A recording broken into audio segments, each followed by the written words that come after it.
Sumainyo ang Panginoon. At sumainyo rin. Ang mabuting balita ng Panginoon ayon kay San Juan. Papuri sa iyo, Panginoon.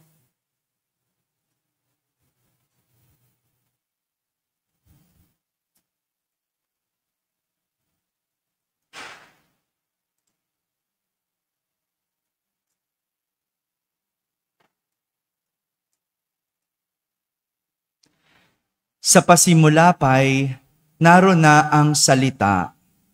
Kasama ng Diyos ang salita at ang salita ay Diyos. Kasama na siya ng Diyos sa pasimula pa. Sa pamamagitan niya nilikha ang lahat ng bagay at walang anumang nalikha ng hindi sa pamamagitan niya. Mula sa kanya ang buhay, at ang buhay ay siyang ilaw ng sangkatauhan. Nagliliwanag sa kadiliman ang ilaw at hindi ito kailanman nagapi ng kadiliman. Sinugo ng Diyos ang isang tao na nagngangalang Juan. Naparito siya upang magpatotoo tungkol sa ilaw at manalig sa ilaw ang lahat dahil sa patotoo niya. Hindi siya ang ilaw, kundi naparito siya upang magpatotoo tungkol sa ilaw. Ang tunay na ilaw ay tumatanglaw sa lahat ng tao ay dumarating sa sanlibutan. Nasa sanlibutan ang salita. Nilikha ang sanlibutan sa pamamagitan niya, ngunit hindi siya nakilala ng sanlibutan. Naparito siya sa kanyang bayan, ngunit hindi siya tinanggap ng kanyang mga kababayan. Ngunit ang lahat ng tumanggap at nanalig sa kanya ay pinagkalooban niya ng karapatang maging anak ng Diyos. Sila nga'y naging anak ng Diyos, hindi dahil sa isinilang sila ayon sa kalikasan, ni sa pita ng laman o sa kakagawan ng tao. Ang pagiging anak nila ay buhat sa Diyos. Naging tao ang salita at siya'y nanirahan sa piling natin. Nakita namin ang kanyang kapangyarihan at kadakilaan, puspos ng pag-ibig at katapatan. Tinanggap niya mula sa Ama ang kapangyarihan at kadakilaang ito bilang bugtong na anak. Nagpatotoo si Juan tungkol sa kanya, at ganito ang kanyang sigaw. Siya ang tinutukoy ko ng aking sabihin, ang darating na kasunod ko'y higit sa akin, sapagkat siya ay siya na, bago pa ako ipinanganak. Dahil siya ay puspos ng pag-ibig, tayong lahat ay tumanggap mula sa kanya ng aabot-abot na kaloob, sapagkat ibinigay ang kautusan sa pamamagitan ni Moises, ngunit ang pag-ibig at ang katotohanan ay dumating sa pamamagitan ni Hesukristo. Kailanmay walang nakakita sa Diyos, subalit ipinakilala siya ng bugtong na anak. Siya ay Diyos na lubos na minamahal ng Ama. Mga kapatid, ang mabuting balita ng Panginoon. Pinupuri ka namin, Panginoong Hesukristo. Magsiupo ang lahat at makinig sa humilya. Magandang gabi po sa inyong lahat. Pwede ho bang pakibati rin yung katabi natin ng maligayang Pasko? Maligayang Pasko po muli sa inyong lahat. Father Danichi, maligayang Pasko po. At unang-una, salamat ho sa pag-iintay ninyo. Ang totoo, naligaw si Father Joel.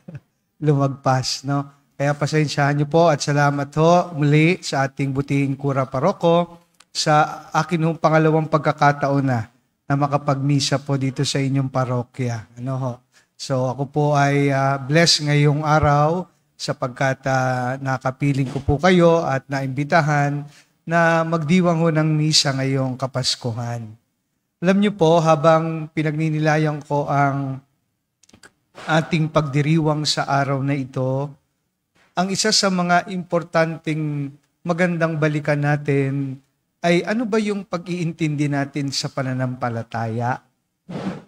Sapagkat pag sinabi nating pananampalataya, humihingi po ito ng kabukasan ng puso at isip upang ang Espiritu Santo ay tulungan tayong maintindihan ng maraming bagay pagdating sa ating pananampalataya.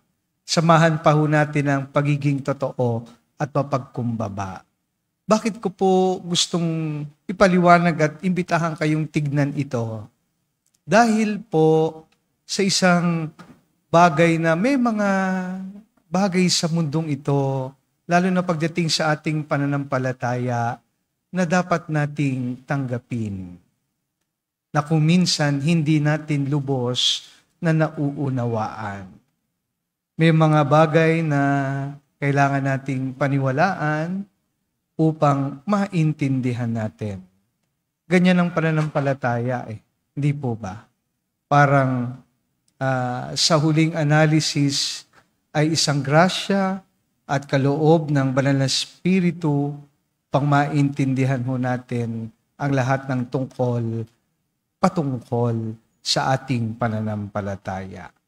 Tulad ng pananampalataya, ang pagmamahal din po, no? Ay kung minsan hindi rin natin masyadong lubos na nauunawaan. Kahit ho ang dahilan ng kung bakit ang mga bagay na ito ay kailangan nating gawin at intindihin, hindi natin lubos na nauunawaan. Ano po bang sinasabi ko? Halimbawa po, parang ang hirap intindihin, na ang Diyos na si Jesucristo na salita na naging tao. Di po ba? At itong salita na naging tao ay bakit kailangang pabayaan niya kanyang sarili na pahirapan ng tao? Magpakasakit, mamatay, putungan ng koronang tinig, and eventually ipako sa krus. Parang ang hirap intindihin. Hindi ho ba? At kailangan natin ng lubos na pananampalataya. Kaya kung minsan sinasabi natin, ang reason needs or seeks understanding. Ibig ko pong sabihin, kung minsan lagpas sa mga dahilan na gusto nating maintindihan, ang pananampalataya naman po ay nananatiling may dahilan. At ito'y pinatunayan ng testimonya ng ating Panginoong Jesucristo at ng kanyang Ama. Kaya nga sinabi niya, ito ang aking anak na lubos kong kinalulugdan. At sa mga unang Kristiyano, siya po ang anak ng Diyos na dumating na tagapagligtas, na bumaba sa lupa at naging tao at nakipamuhay para sa atin. Alam niyo po, kapag Pasko, ito po ay lagi kong ibinabahagi itong aking karanasan na ito na hindi ko malilimutan. Nung ako po ay first year theology student, meron po kaming exposure, ng 1 month every weekend sa mga may hirap na bahay, na pamilya. At ako po ay na-assign sa Sampaloc, sa Balik-Balik. Kung makikita niyo po at magagawi kayo doon, ngayon, ano na ho ngayon yun Skyway na, papuntang NLEX. Pero dati, yung pong release na yan, punong-puno ng mga barong-barong. At nung ako po'y first year theology student, na-assign po ako sa isang bahay dyan every weekend. At nung unang gabi ko, pinatuloy ho ako ng 4 na tao na isang nanay, tatay at 2 anak. Alam niyo po, doon ko nang patunayan na ang mga mahihirap ay tunay na mga Pilipino sapagkat ibang klase ang kanilang hospitality. Ibibigay nila yung best nila na meron sila sa bisita nila. Alam niyo po, maliit lang yung bahay nila, nahati sa dalawa. Yung kalahati tulugan nila, yung kalahati kitchen at kainan na din po. Alam niyo po, doon ako pinastay sa tulugan nila at yung apat na isang mag-anak na yon doon natulog sa kanilang kitchen at kainan. Dumating ho ng gabi at matutulog na kami, binigyan ako ng kumot. Nagulat ako. Yang init-init, summer, tsaka tabi-tabi ang bahay. Ba't kakailanganin ko yung kumot? Pero dahil seminarista po ako at nakikisama, tinanggap ko po. At sabi nung nanay, brother, kakailanganin mo yan. So natulog na ho kami, totoo nga. Kailangan ko yon. Dahil nung tumingin ako sa hinigaan ko at paligid, maraming ipis. Di nagtalukbong si brother para hindi ho ako kapitan ng ipis. Medyo hindi ho ako komportable at hindi ako masyado makatulog. Pero eventually siguro nakatulog Dahil nung nagising ako, nagulat ako na merong kumakalabit sa aking paa. May kamay Hanggang sa hindi ko pinansin, hanggang sa umakyat sa tuhod ko, inakalabit ako. At nung medyo malapit na sa aking baywang, binuksan ko yung aking kumot at nakita ko, lo and behold, isang malaking daga. Kaya pala kailangan magkumot dahil marami ring daga maliban sa mga ipis. Di ko po makakalimutan yon sapagkat sa aking pagdalaw at pagkakaroon ng exposure sa ganong sitwasyon, nakita ko po ang kanilang kalagayan. Imagine, ganyan din po ang Diyos na nagkatawang tao. Pinili niya tayo na maging katulad natin maliban sa kasalanan. Bagamat hindi naman akmang sabihin na napakarumi natin, pero hindi po tayo perpekto. Hindi po tayo malinis. Pero pinili ng Diyos maging kaisa natin, maliban sa kasalanan. At yun ang tunay na pagmamahal. Ang pagmamahal na sasamahan ka kung nasaan ka. Tatagpuin ka kung nasaan ka. At sasamahan ka kung ano ang sitwasyon at kalagayan mo sa iyong buhay. Kaya napakabanal ng araw na ito. Dahil itinaas ng Diyos ang ating pagkatao. Tinaas ng Diyos ang dangal ng tao sa pamamagitan ng pagpili niya at pagpasok sa ating buhay at sa ating kalagayan.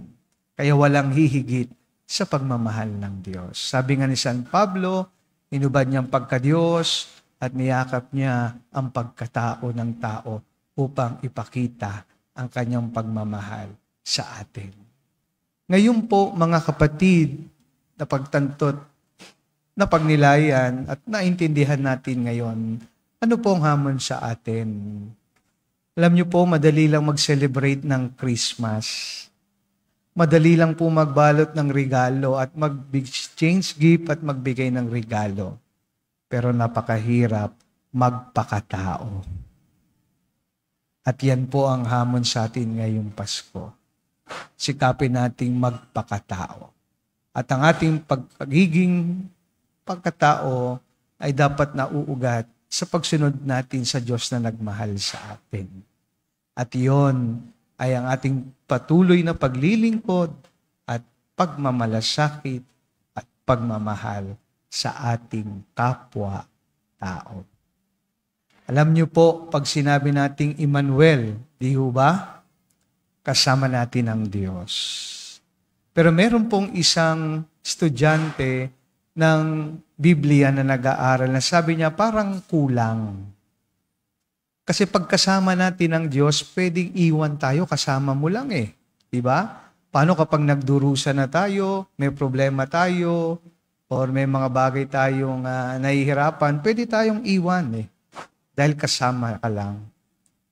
Pero ang sabi niya, mas maganda takma Emmanuel, ibig sabihin, isa ang Diyos sa atin.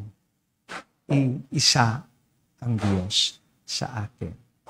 Ibig sabihin, kasama natin sa ating lungkot, sa ating mga paghihirap, sa ating tagumpay sa paglaban sa kasalanan, at sa lahat ng bagay na nangyari sa ating buhay. Kaya nasa sa atin at nananahan sa atin ang Diyos.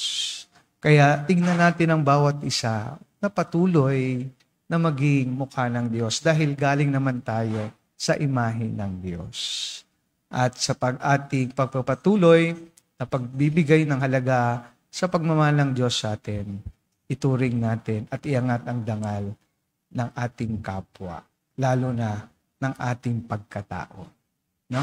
At yan po ang mahalaga at magandang pamamaraan upang maibalik natin ang pagmamahal ng Diyos sa atin. Paglingkuran, tanggapin, pagmalasakitan, mahalin ang ating kapwa-tao. Dahil ang Diyos piniling maging tao. Dahil nakita niya na tayo kalugod-lugod at kamahal-mahal. Kaya pinili niya makiisa sa atin maliban sa kasalanan.